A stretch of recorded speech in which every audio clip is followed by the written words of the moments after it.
This is a class on the historical reliability of the New Testament Gospels, and this is session 20, the first of two on the reliability of John. It's one thing to defend the overall trustworthiness of the Synoptic Gospels, as we've been doing throughout much of this series. It's another thing to look at specific examples of apparent contradictions in the Gospels. Some will be more persuaded than others by our proposed resolutions. Some will wish that we had used other examples that seem more problematic to them. And there are outstanding evangelical resources, especially detailed commentaries on every one of the Gospels, that are probably the best place to go to if I have not addressed a topic, a passage, an apparent contradiction that you would have liked, or if you're just curious if there are other solutions besides the ones that I've suggested to the problems I have addressed. But now we need to spend a couple of sessions focusing on John's Gospel, as unique as it is, 80% unparalleled in Matthew, Mark, or Luke, as we have noted before. Does that fact alone disqualify it? I don't think so, but it's a topic that we have to look at in more detail. We can begin by addressing some overall general or global features. As with the synoptics, we can ask the question about authorship. We hurried through the data about John when we discussed authorship and dating in an entire earlier segment, knowing that we would come back in more detail here. Can a case actually be made for John the Apostle? Not just to be at the very beginning of a long stream of tradition that led to the formation of this gospel, but actively involved, if not writing every last word of this narrative of the life of Christ.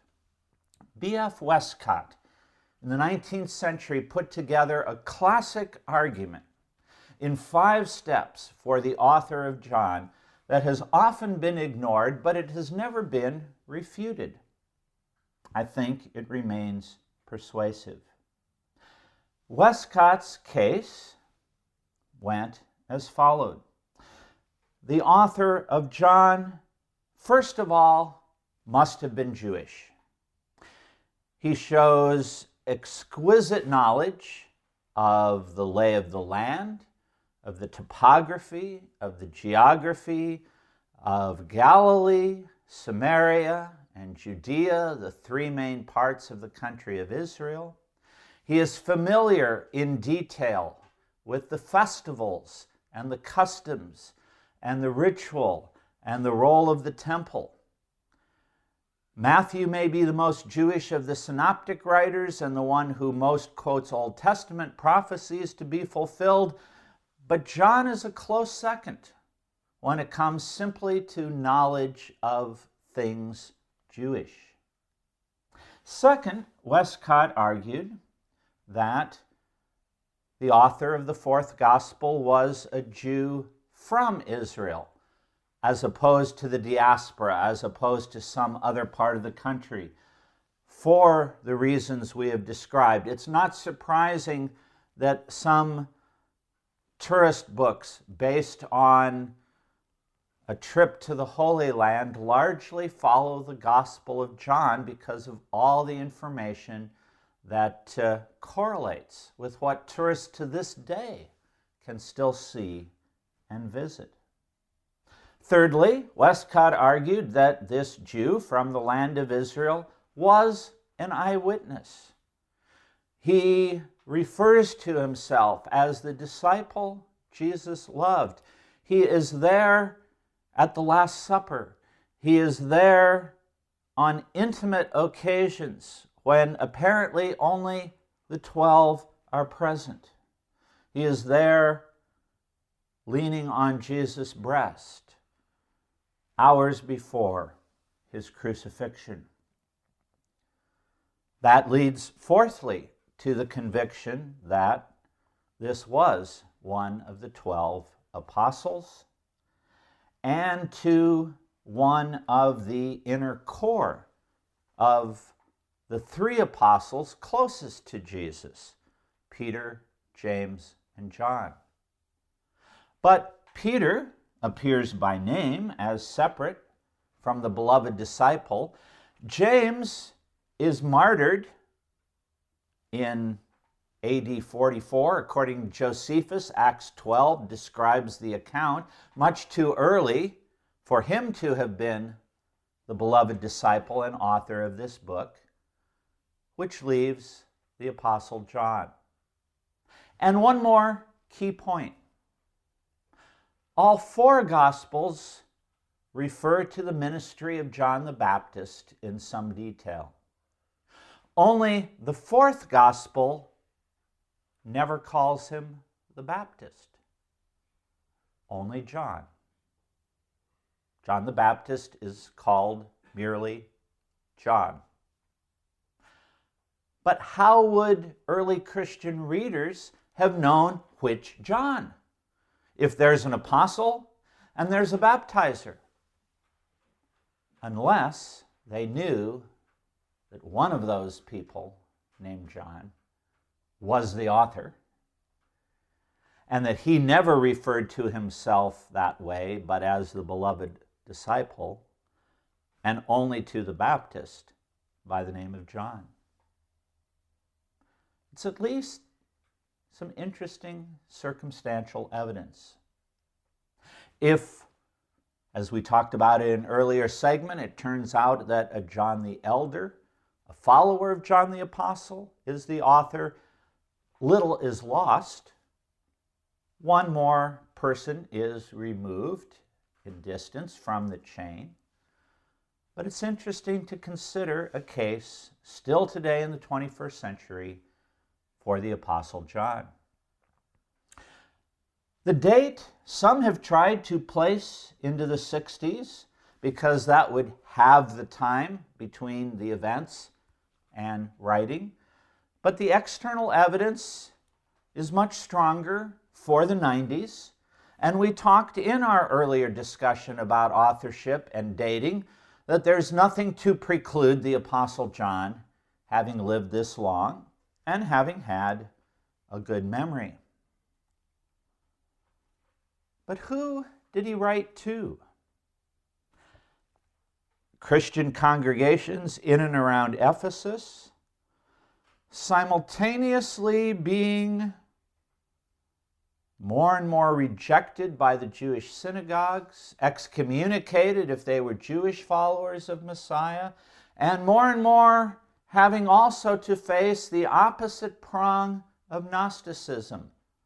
A fair amount of the distinctives of John's Gospel can be accounted for by that context that his audience found himself in, emphasizing the conflicts with the Jewish leaders, not because Christianity was inherently hostile, but because over and over again John makes plain the Jews didn't understand that he had been born in Bethlehem and not in Nazareth. They didn't understand the nature of the hopes they should have been having for a Messiah.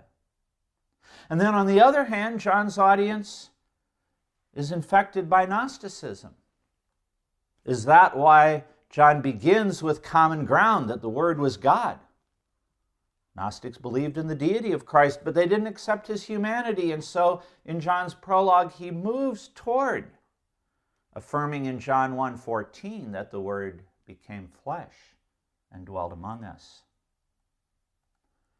John probably had distinct literary sources. If this was the apostle, obviously he had his own memory. If it was a John the Elder, he would have had other oral traditions. In either case, there may have been shorter written sources, not just Matthew, Mark, and Luke, but at the same time, there is a stylistic or editorial, a redactional unity that is found that suggests this document hangs together. And if part of it can be defended at the core as going back to John, then maybe by that criterion of coherence, we should accept a whole lot more. John has distinctive purposes. He tells us his purpose statement. It's not as long as Luke's prologue, the first 4 verses of Luke's gospel, but in John 20, verse 30 and 31, he says, Jesus performed many other signs in the presence of his disciples, which are not recorded in this book. But these are written that you may believe that Jesus is the Messiah, the Son of God, and that by believing you may have life in his name. Why does he have 7 miracles in chapters 2 through 11? But instead of calling them miracles like the synoptics, he calls them signs, pointers to belief. He chooses what he believes will most fit his purpose, as described in this verse. What is John's literary genre? Clearly, it too is biographical. But is biographical in a more dramatic fashion, in a more stylized and literary fashion. If one were to create a spectrum from the least stylized and most dispassionate chronicle of events to the most fictitious mythological story at the other end, the synoptics are certainly written with literary artistry, but John moves a little bit more in that direction. Still well within the range of ancient history and biographical writing, not out here with fictitious works. It has been plausibly suggested that the book of Revelation, John's latest and last writing, was written in 7 acts and was performed early in the history of the church as a 7-act drama. Did John have influences from the world of the theater that were affecting him as he wrote his gospel as well? That can account, potentially, for some differences. But for the rest of this segment, and we'll be continuing a look at John's reliability in the next segment, I want to focus on what I find to be an absolute fascinating pattern of the relationships between John and the first 3 Gospels. Leon Morris in the 1960s referred to this as interlocking. On the one hand, John does not seem to be literarily dependent on Matthew, Mark, and Luke as they are among themselves. But on the other hand, he certainly presupposes knowledge of the kerygma, the Greek word for proclamation, or the basic fundamental gospel message of early Christianity. And as Richard Bauckham in more recent works has demonstrated, he probably presupposes knowledge on the part of his congregation of at least the Gospel of Mark, if not the other Gospels. What are some examples of this phenomenon? Try to imagine that you know nothing about Christianity except what you are reading for the very first time only from the Gospel of John. You know nothing of Matthew, of Mark, of Luke. You're a visitor from Mars. or whatever planet you prefer. Hearing about this earthling religion, and you've been given a copy of the Gospel of John.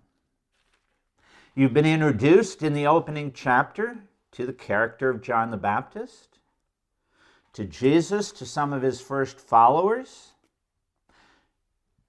to an early miracle, teaching in the temple, and a dialogue with Nicodemus.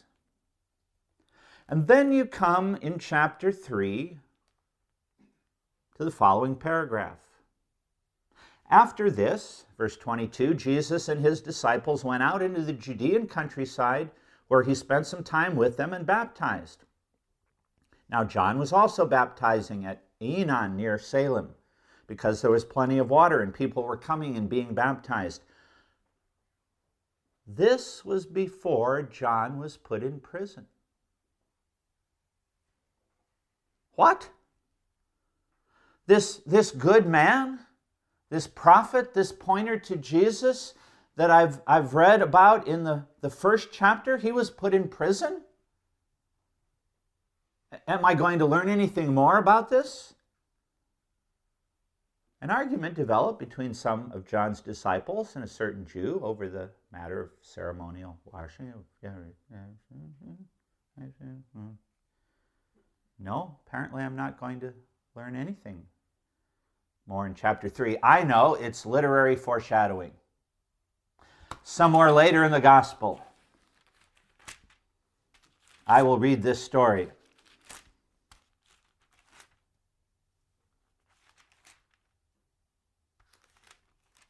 And I never find it.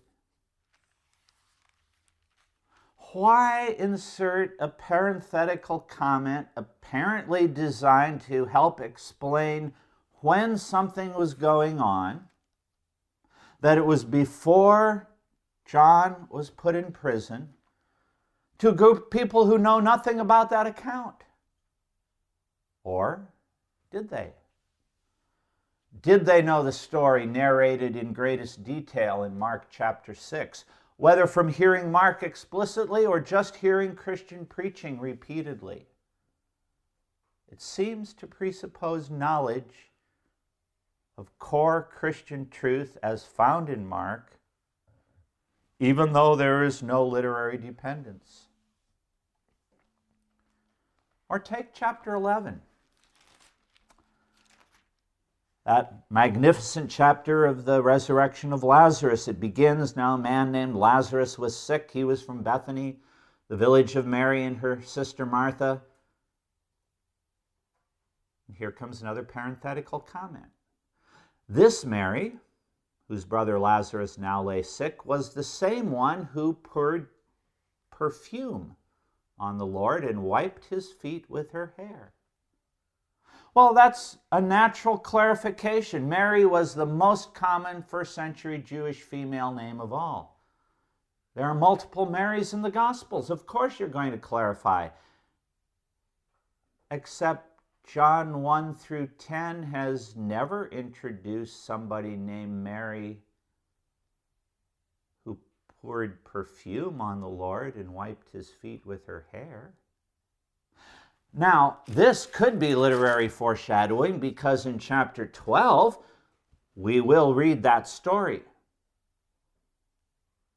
But it doesn't help somebody hearing the gospel read out loud, as was the custom, who was not familiar with what would come, to at this point in time be able to place this Mary.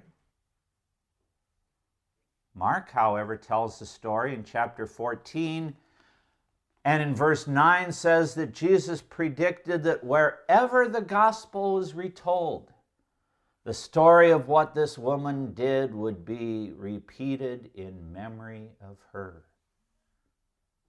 And if that's what happened, then we would expect John's communities in Ephesus to have heard the story. There is interlocking between John and the synoptics. You are still a first-time Martian reader or Jupiterian. or Venetian, or mercurial, or maybe just lunar, or maybe from Krypton. And you come to John chapter 18. Jesus has been arrested. And he has been led before the father-in-law of the reigning high priest, a man named Annas, who himself had previously been high priest, deposed by the Romans, but in Jewish thought, one was high priest for life. So it's not surprising that the courtesy would have been given to Annas to have a hearing with Jesus. That ends, and in verse 24 we read, "Then Annas sent him bound to Caiaphas the high priest." The scene shifts to outside the courtyard, and Simon Peter is still standing there warming himself. He has already denied Jesus once. Now the second and third denials are recorded, and a rooster crows, as Jesus had earlier predicted.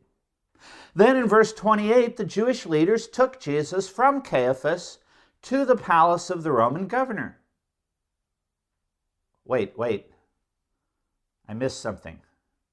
Annas sends Jesus to Caiaphas. Caiaphas sends Jesus on. Was I out for a snack during the commercial break and stayed away too long? What happened with Caiaphas? Annas takes him to Caiaphas. Scene change back. Caiaphas takes him to Pilate. What about the trial before Caiaphas? John says not a word. Mark narrates it in great detail in chapter 14. Matthew and Luke have parallels. Apparently, John is assuming knowledge of the event on the part of his audience so he can skip right over it. But the pattern of interlocking goes two different ways. Sometimes John explains something that doesn't appear to need explanation unless you've read the synoptics and puzzled over something that was unusually cryptic in Mark rather than unusually elliptical in John. We've alluded earlier to that metaphorical and initially misunderstood statement of Jesus in the temple: destroy this body, destroy this temple, I should say, and I will raise it in 3 days, meaning the temple of his body. But they didn't understand it until later. In Mark 14, in the account of Jesus' trial 2 or 3 years later, false witnesses charge Christ of having claimed, "I will destroy this temple and raise it in 3 days." Of course, it's false testimony, but why pick that out of everything somebody might have made up?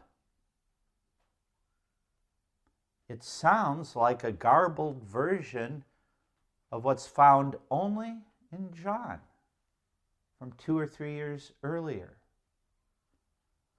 Yeah, that could have been garbled over time. Or why,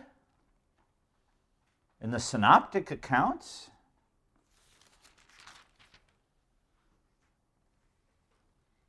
does Jesus ever leave the Jewish court to begin with?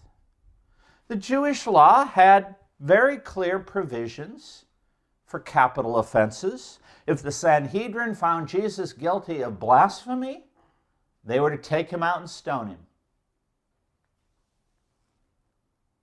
Instead, they send him to the Roman governor, Pontius Pilate. What's that all about? There's not a word in Mark or any of the synoptic gospels to answer the question, but only in John 18:31. Pilate said, "Take him yourselves and judge him by your own law." "But we have no right to execute anyone," they objected.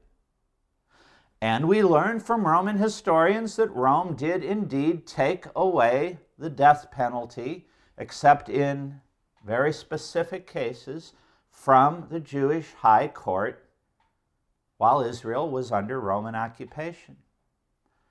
John supplies the answer. And finally,